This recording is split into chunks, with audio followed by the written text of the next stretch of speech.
अनपतो जगह में ब्याह में नागिन डांस क्यों न करा? क्योंकि तेता का असली रूप मा जाओ। अच्छा डांस करो तो नागिन का यही नहीं युग न करे।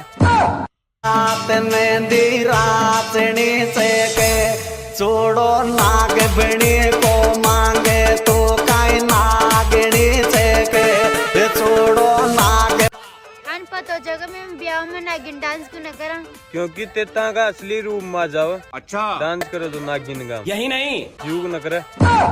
रात मेहंदी राचनी से के छोड़ो नाग बनी को मांगे तो काई नागनी से के छोड़ो नाग। अनपतो जगह में ब्याह में नागिन डांस क्यों न करा? क्योंकि तेता का असली रूप मा जाओ। अच्छा डांस करो तो नागिन का यही नहीं युग न करे।